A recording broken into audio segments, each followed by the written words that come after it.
이렇게 교회에 초청을 받아서 이제 말씀을 전하게 될 때 제일 어려운 게 어떤 본문을 가지고 여러분에게 말씀을 전할까 하는 것입니다. 그런데 이번에 저한테 이제 이 말씀을 부탁하셨을 때 별로 고민을 덜 했습니다. 물론 이제 어느 말씀을 전할까 생각을 했지만 우리 교회의 이름 때문이었습니다. 우리 교회가 주빌리 교회거든, 기쁨의 교회.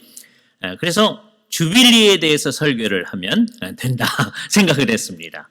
더군다나 우리 주 예수 그리스도께서 이 땅에 계실 때 이 주빌리에 대해서 얘기하신 적이 있었거든요. 그것이 오늘의 본문입니다. 이 본문은 상황이 어떤 상황 가운데서 주어진 것이냐? 예수님께서 이제 세례 요한한테서 세례를 받으시고, 그러니까 저 유다 땅에 있는 요단강에서 세례를 받으신 것이죠. 그리고서는 성령님에 이끌려서 광야에 사탄한테 시험을 받으러 가셨습니다. 40일 동안 이제 시험을 받으시고, 놀라운 일이죠. 시험을 받는데 사탄한테 시험을 받으러 가는데 성령님께서 이끌으셨다. 놀랍잖아요. 성령님께서 이끌어 가시면 좋은 일만 있을 것 같은데 어려운 일도 있다는 것을 생각하게 됩니다. 그리고 또 역시 성령님의 이끌림을 받아서 지금 갈릴리로 오셨습니다. 남쪽 유대 땅에서 예수님께서 갈릴리로 오신 거예요. 어느 시점에 그랬느냐? 마태복음이나 다른 곳을 참조해 보면 요한이 잡힘을 들으시고 유대 땅에서 요한이 잡혔다는 말을 들으시고 자칫 잘못하면 예수님께서도 잡히실 수 있거든요. 그래서 예수님께서 일종의 작전상 후퇴를 하신 것인데 갈릴리 저 북쪽으로 오셨습니다. 특별히 오늘은 예수님이 자라나신 곳인 나사렛에서 하신 일이 기록되어 있습니다. 여기서 우리는 몇 가지 새로운 사실을 알게 됩니다. 성경을 살펴보면 예수님께서 늘 하시던 대로 안식일에 회당에 참석하셨다 이렇게 얘기하세요. 이게 첫 번째 우리가 알게 되어지는 거예요. 예수님께서 안식일에 회당에 늘 참석하셨구나. 우리가 주일이면 이렇게 예배당에 함께 모여서 예배하듯이 예수님께서는 아직 주일이 형성되기 전입니다. 안식일에 토요일 날이죠. 유대인들이 늘 그때 모이듯이 회당에 모여서 예배를 하는데 예수님께서도 회당에 예배에 참석하셨구나. 어렸을 때 나사렛에서 자라실 때 늘 참석하시던 그 회당이죠. 예수님이 아주 어렸을 때 참석하시던 그곳입니다. 예수님이 조금 자라났을 때 참석하신 그곳에 예수님께서 지금 요단강에서 세례를 받으시고 시험을 받으신 후에 오셔서 이곳에 오셔서 역시 회당 예배에 참여하셨습니다. 그 두 번째 새로운 사실, 예수님께서 예배 시간에, 회당 예배 시간에 성경을 읽으려고 서셨다라고 하는 것을 보게 되어집니다. 성경을 읽을 때는 서서 하거든요. 우리는 읽을 때나 설교할 때나 다 서서 하죠. 그런데 옛날 유대인들은 성경을 읽을 때는 서서 합니다. 성경을 특별히 두 곳을 읽는데 창세기서부터 신명기까지 소위 모세오경이라고 해당하는 부분을 한 부분을 읽고요. 그 다음에는 소위 선지서에 해당하는 부분을 읽습니다. 예수님한테 아마 선지서에 해당하는 부분을 읽도록 책을 갖다 드렸을 것 같아요. 그죠? 그러면 이제 우리가 책을 갖다 드렸다 그러면 아무 생각이 없을 때는 이런 책을 갖다 드렸겠다 이렇게 생각을 하시죠. 다 읽으신 다음에 책을 덮으셨다 그럴 때는 이 책을 덮었나 이렇게 생각하겠죠. 그럴 리가 없죠. 우리가 잘 아는 대로 그 당시 유대인들은 소위 두루마리로 책을 기록했으니까. 그죠? 그래서 한참 긴 두루마리를 가져다 드렸을 거고 선지서 중에 예수님께서 이렇게 기록된 데를 찾아 읽으셨다라고 얘기합니다. 오늘 본문 가운데 18절에 있는 말씀이에요. 주의 성령이 내게 임하셨으니 이는 가난한 자들에게 복음을 전하게 하시려고 내게 기름을 부으시고 나를 보내사 포로된 자에게 자유를 눈먼 자에게 다시 보게 함을 전파하며 눌린 자를 자유롭게 하고 주의 은혜의 해를 전파하게 하려 하심이라. 주의 은혜의 해라는 말, the acceptable year of our Lord라는 말이에요. 이것이 우리가 말하는 주빌리입니다. 그죠? 주의 은혜의 해. 예수님께서 이 얘기를 하신 거예요. 이사야서 61장에 나타난 그 말씀을 예수님이 읽으셨습니다. 예수님이 그 당시에 이제 사실 때 주로 아람어로 말씀을 하셨어요. 아랍어 아니고요.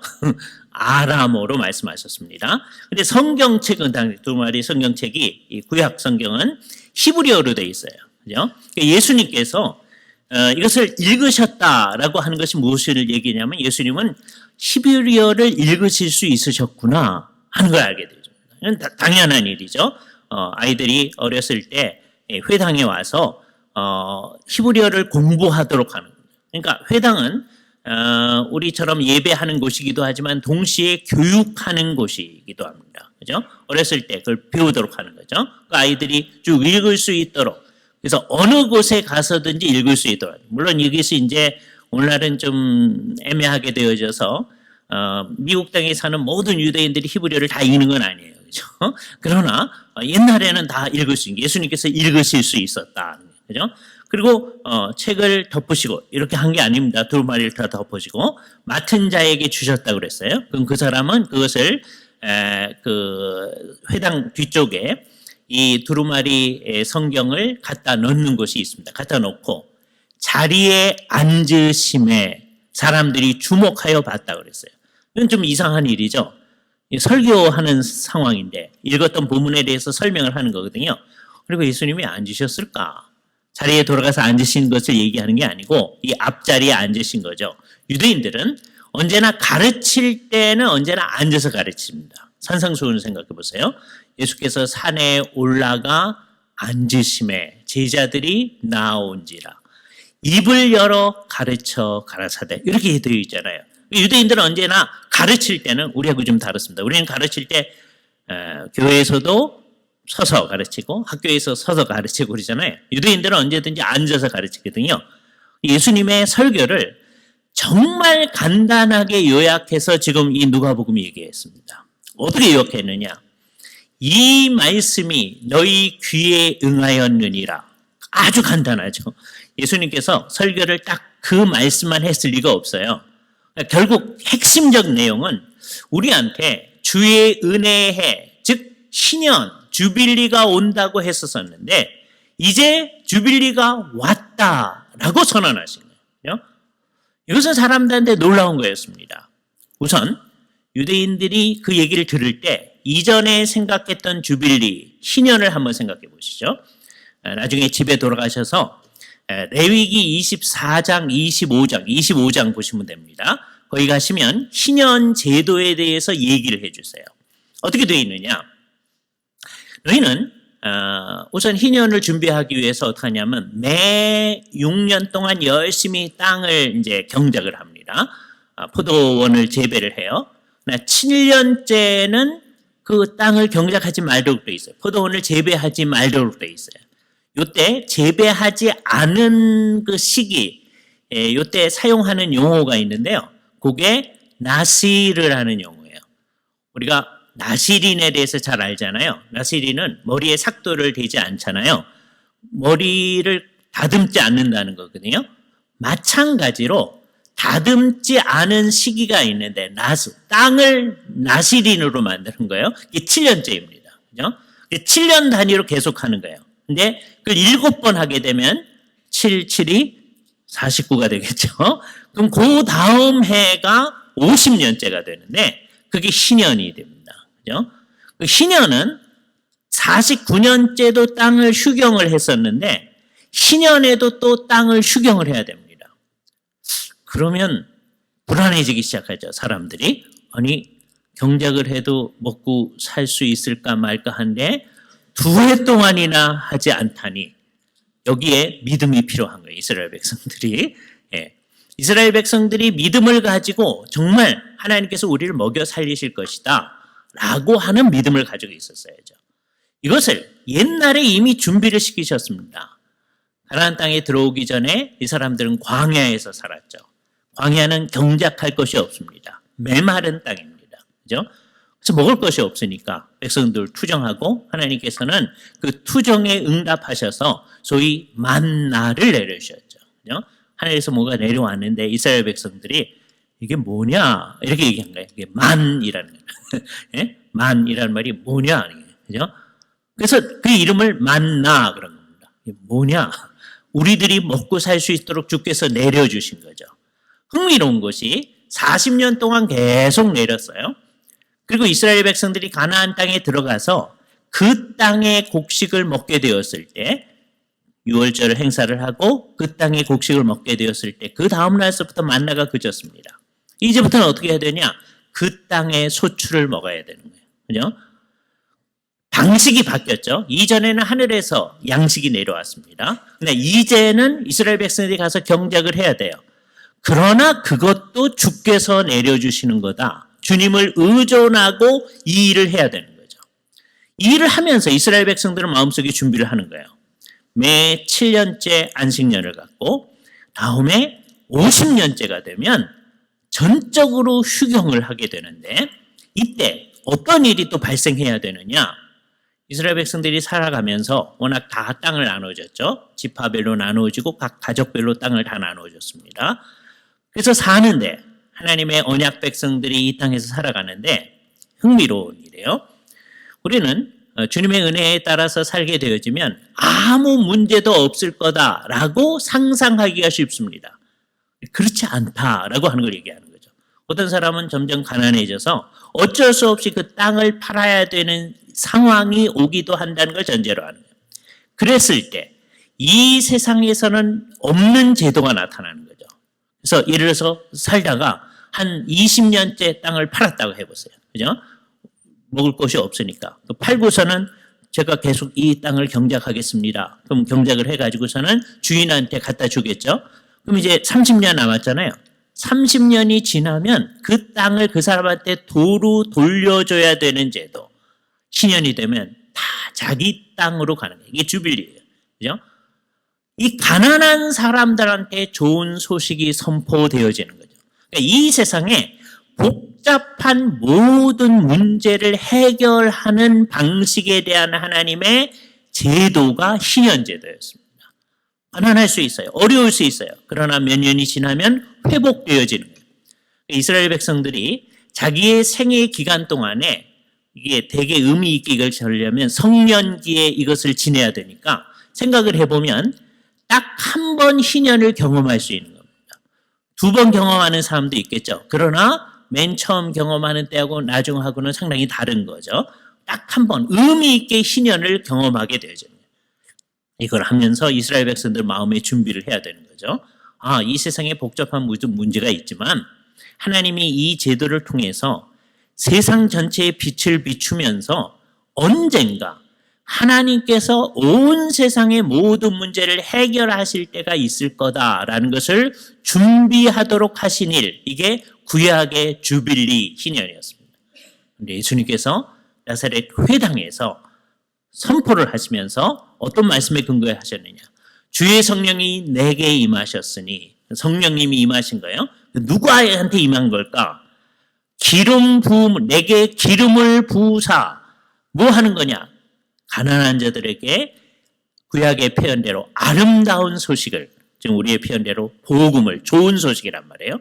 굿 뉴스죠. 사람들이 그것을 선포한다는, 너희에게 다시 땅이 주어진다는 소식을 전파하는 거예요. 근데 예수님께서 그 얘기를 다 얘기하신 다음에 희년을 확대해서 얘기합니다. 옛날에는 가난한 사람들에게 자기 땅이 주어지는 것만 이 희년이었었는데 거기에 더해서 예수님께서는 이제 눈먼 자가 보게 될 것이다. 이제 다리를 저는 사람이 온전하게 될 것이다. 그런 얘기까지 해줘요. 갇힌 자에게 다시 회복되어지는 일이, 바깥으로 나오는 일이 있을 것이다. 지금 억눌린 사람들한테 그들에게 모든 위로가 있을 것이다. 라고 하는 이사야서의 예언을 얘기하시면서 주님께서 이 말씀이 너희 귀에 응하였다. 라고 얘기합니다. 이때 이 말씀을 들었던 나사렛 회당에 있는 그 유대인들은 거의 대부분이 이 말을 믿지 않았습니다. 이상한 일이죠. 놀라긴 했어요. 다른 사람들하고는 달리 굉장히 권세 있는 사람처럼 얘기를 하는데 다른 랍비들하고 다르게 얘기를 하시는 거예요. 그런데 저 사람이 워낙 우리가 잘 알던 사람이거든요. 예수님이 잘하신 그곳입니다.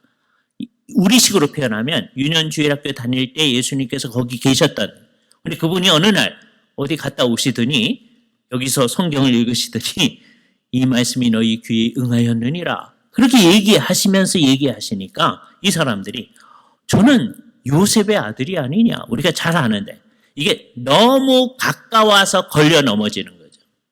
우리들은 예수님하고 너무 멀리 떨어져 있어서 안 믿으려고 하는 사람들이 되게 많아집니다. 예수님이 우리에게 오셔서 말씀해 주셨다면 다 믿었을 것 같죠?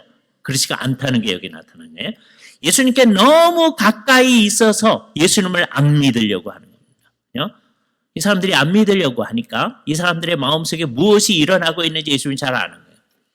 너희가 사람들이 흔히 하는 그 얘기, 의원아, 의사 선생님이요, 너 자신의 병이나 고쳐라 하는 말을 인용해서 저 가버나움에서 일어났다고 하는 그 모든 이적을 우리에게도 행하라. 너희가 할 것이다.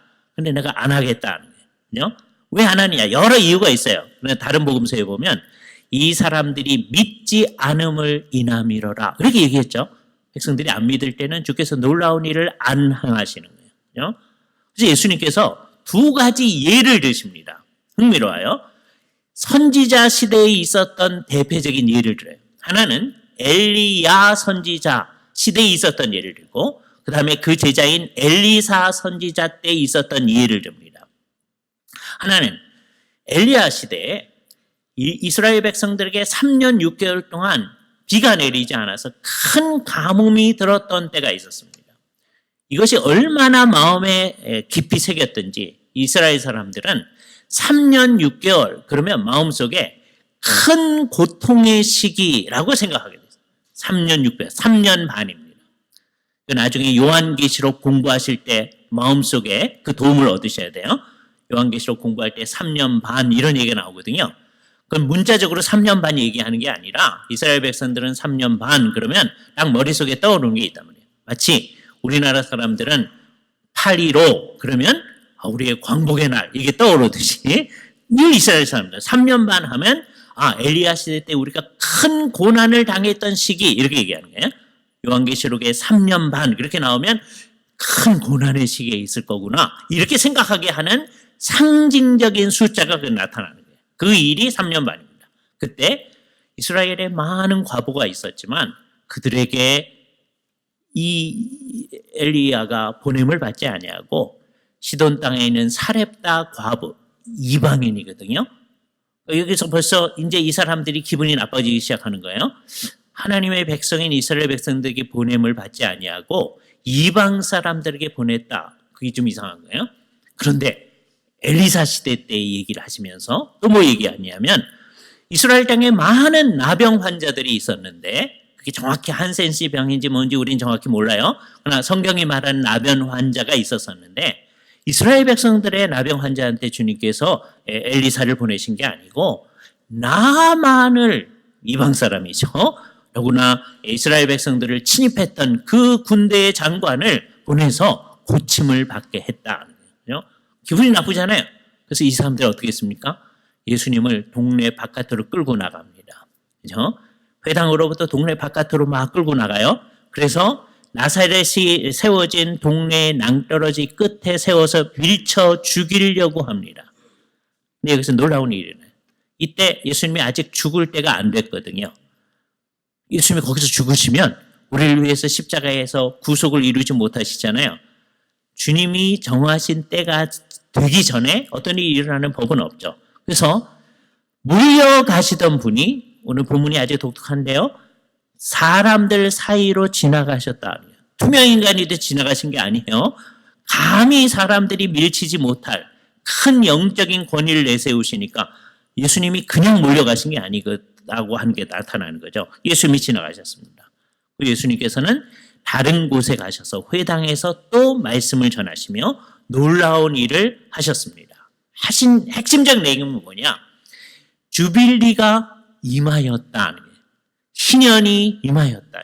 주의 은혜의 해가 우리에게 임하였다는 거예요. 이스라엘 백성들은 안 믿었습니다. 우리는 어떻게 할까요? 이스라엘 백성들이 안 믿었으니까 나사렛 사람들이 안 믿었으니까 우리도 안 믿을까요? 안 믿는 사람은 여기 와 있지도 않습니다. 우리가 이것을 진짜로 믿는다면 어떻게 해야 하는 걸까요? 세 가지 일 우리가 생각해야 될 겁니다. 주께서 이 말씀을 하셨을 때 주의 기쁨의 해, 주께서 받으시는 해라고 하는 거예요. 그 해가 우리에게 임하였다라고 말하면 일단 그 말을 받아들여야 됩니다. 기뻐해야 돼요. 그래서 기쁨을 이 세 가지가 전부 다 우리 심령과 우리의 마음에서 일어나는 일인데 그 기쁨을 가지고 이제 첫 번째는 우리의 입으로 주께 찬양을 해야 됩니다. 우리의 주빌리는 찬양으로 나타납니다. 주빌리하고 아주 비슷한 말이 여기서 온 말이에요. 주빌라테라는 말이 있죠. 찬양하라, 높여라, 환호하라. 우리의 주빌리는 주께서 은혜의 해를, 희년을 우리에게 가져다 주셨다는 것을 생각하면서 찬양하는 것으로 나타나야 됩니다. 이 세상에 있는 모든 교회는 어떤 의미에서 다 주빌리 교회입니다. 우리 교회만 주빌리 교회가 아니에요. 그러니까 우리 교회 같은 교회는 엄밀한 의미에서 이름이 없는 교회입니다. 왜요? 이 세상에 있는 모든 교회는 다 주빌리 교회거든요. 주님의 희년이 왔다고 하는 것을 받아들이고 주님을 찬양하는 거예요. 근데 그거로만 그치면 우리는 찬양만 하고 안 하는 사람들이 되어지는 거예요. 두 번째, 이게 굉장히 어려운 점이에요. 구약 시대의 사람들이 희년을 지키는 것과 다른 점이 여기 나타나요. 구약 사람들은 이제 어떻게 해야 희년을 제대로 지키는 거냐? 50년마다 이것을 지키라고 했으니까 지켜나가야 돼요. 근데 안타까운 게 별로 잘 지키지 않은 것 같습니다. 이게 정말 안타까운 거예요. 구약 시대에 레위기 25장에서 쭉 이렇게 지켜야 된다라는 말씀이 이미 가나안 땅에 들어가기 전에 말씀을 하셨는데도 별로 지키지 않았어요. 그랬는데 어떤 마음으로 지켜야 되느냐? 모든 것을 다 원상회로 회복해 나가는 사회 제도를 만들어 나가는 거예요.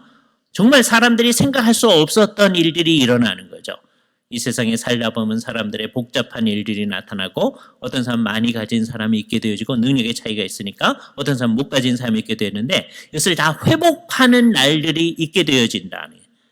그래서 이걸 지키면서 50년마다 오는 주빌리만을 지키는 것이 아니라 언젠가 주께서 온 세상의 모든 문제를 해결하고 오실 날이 있을 거다라고 하는 것을 바라보도록 하는 거죠.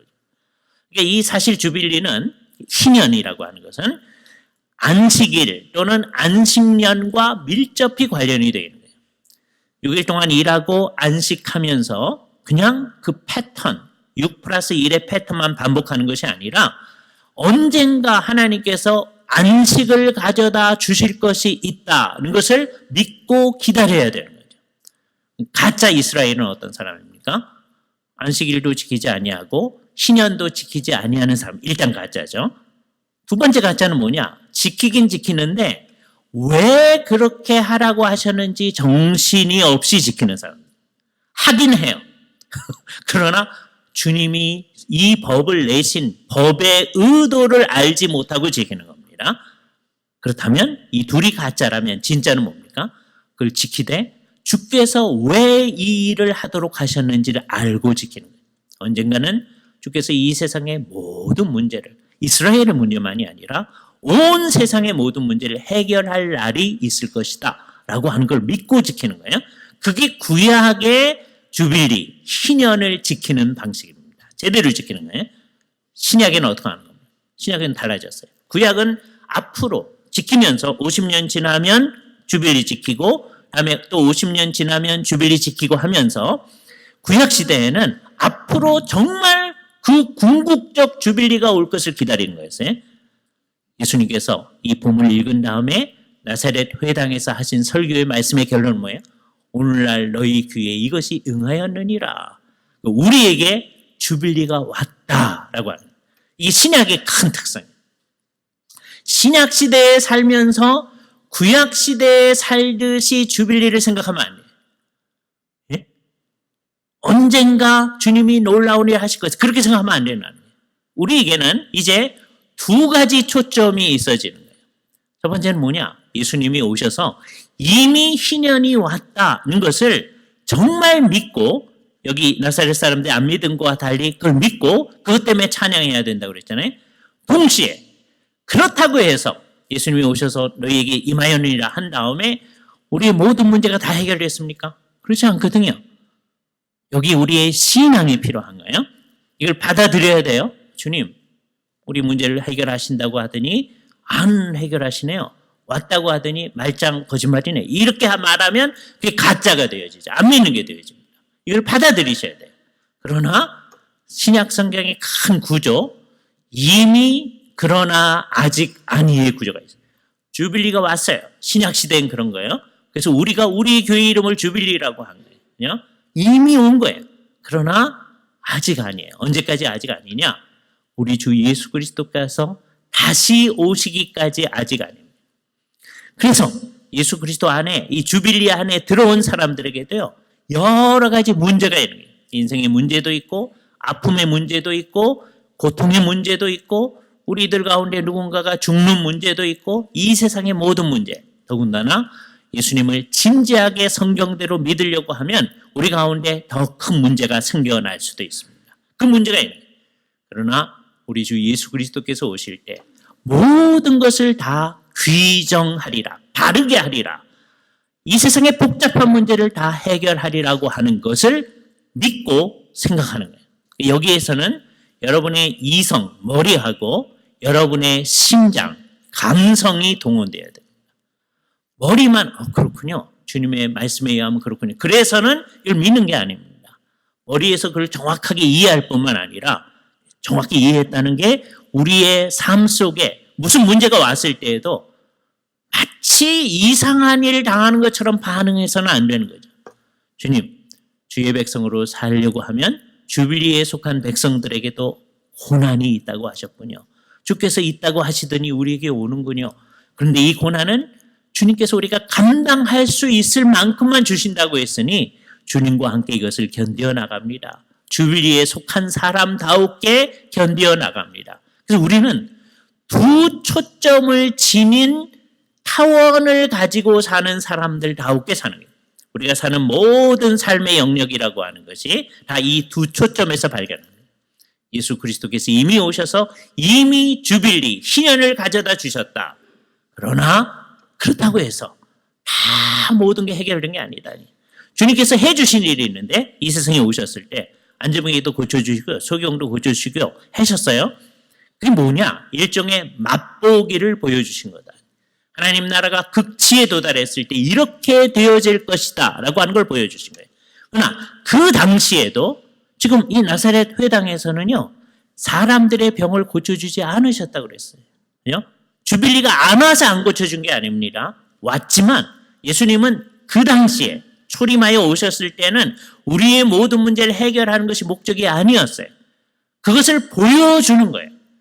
이제 그것을 진짜로 믿는 사람들은 우리의 모든 문제가 있는데 그 모든 문제에도 불구하고 이미 주빌리가 임하여 왔고 그러나 그 극치는 아직 임하지 않았다라고 하는 이해 가운데 살게 되어지는 겁니다. 그래서 여러분의 머리와 여러분의 가슴이 이것에 반응해야 돼요.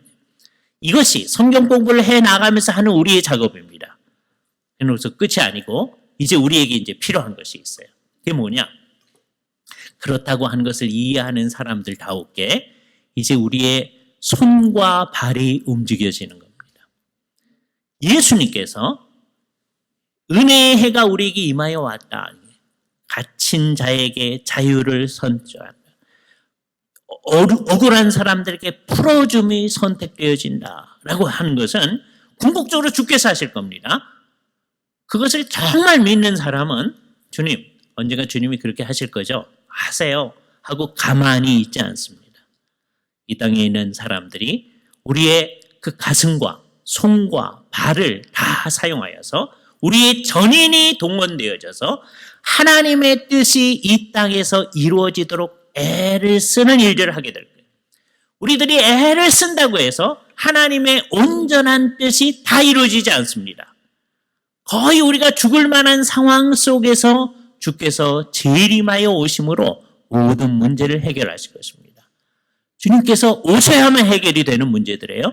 그러나 우리는 손 놓고 가만히 있는 것이 아니라 우리의 손과 발을 다 사용하여서 주빌리가 여기에 왔다고 얘기하고 그것을 실현해 보여주어야 합니다. 오늘 이 말씀 앞에서 우리는 나사렛 회당에 있는 사람처럼 굴지 않았으면 합니다. 우리는 구약에 있는 사람처럼 주빌리를 생각하지 않아야 할 것입니다. 신약에 예수님의 이 말씀을 들은 사람처럼 주빌리의 그 의미 속으로 들어가야 됩니다. 예수 그리스도 안에서 이미 우리들에게 신년이 왔음을 믿어야 됩니다. 내가 믿는 것으로 끝나는 게 아니고 사람들은 그것을 이해하지 못하거든요. 사람들한테 이 주빌리가 왔음을 선포하는 말들이 우리 입을 통해 나타나야 돼요. 우리 심정 가운데서 이해되어진 것들이 사람들에게 전달되어야 되는데 전달되는 유일한 방법은 우리가 우리의 손과 발을 사용하여서 주님께서 하시고자 하는 그 일들을 이 땅 가운데서 수행해 나아가는 데서만 사람들이 이 말씀 안으로 들어올 수 있는 기회가 주어질 수 있습니다. 하나님은 당신님 혼자의 힘으로 다 하실 수 있습니다. 그러나 하나님께서 우리로 기회를 주시고 힘을 주시고 마치 이스라엘 백성들이 가나안 땅에 들어가서 하나님이 다 몰아내고 할 수 있지만 너희가 정복하라고 이 사람들이 참여할 수 있는 기회를 주셨어요. 주빌리 교회에 있는 모든 성도들이 주님이 원하시는 이 뜻을 이 땅 가운데 선포하고 주님의 주빌리 신년이 왔다고 하는 것을 이 세상 가운데 눈에 보이는 형식으로 드러내는 그 일을 우리에게 맡기신 것입니다. 그러면서 우리한테 아주 놀라운 명칭을 부여하시는데 하나님이 이 일을 하시는데 우리를 하나님의 일의 동력자로 사용하시는 놀라운 일이죠. 그 누가 하나님이 그 말을 사용하지 않으셨더라면 누가 내가 하나님의 동역자입니다 말할 수 있겠습니까? 주께서 친히 그 용어를 사용하십니다. 주와 함께하는 동역자라고 말씀하십니다. 그 말의 뜻은 이 일의 주도권을 주님이 하신다고 합니다. 그것을 받아들이면서 우리는 우리의 손과 발을 다 사용하여서 주님이 과연 이 땅에서 어떻게 주님의 은혜의 해를 사람들에게 전달하려고 하시는가, 우리를 사용하셔서 주님께서 무엇을 전달하려고 하시는가 하는 것을 입으로도 선언하시고 우리의 손과 발로도 이 세상에 잘 드러내어서 우리의 이름 그대로 우리가 정말 주빌리 교회에 속한 사람답게 되어야 할 것입니다. 그저 우리가 구원받았기 때문에 나는 기뻐합니다 하는 것을 외치는 것으로서는 진정한 주빌리가 아닙니다. 예수 그리스도 안에서 이미 주빌리가 우리에게 왔습니다. 신년이 왔습니다. 사람들은 그것을 알지 못하니까 우리는 그것을 눈에 보이는 형태로 나타내는 그 일들을 우리의 삶의 현장 가운데서 한 주간 동안 열심히 해나갈 때 다음 주일에는 박 목사님이 오셔서 하나님의 말씀의 뜻을 더욱더 밝히 드러내어 주실 것입니다. 같이 기도하시죠.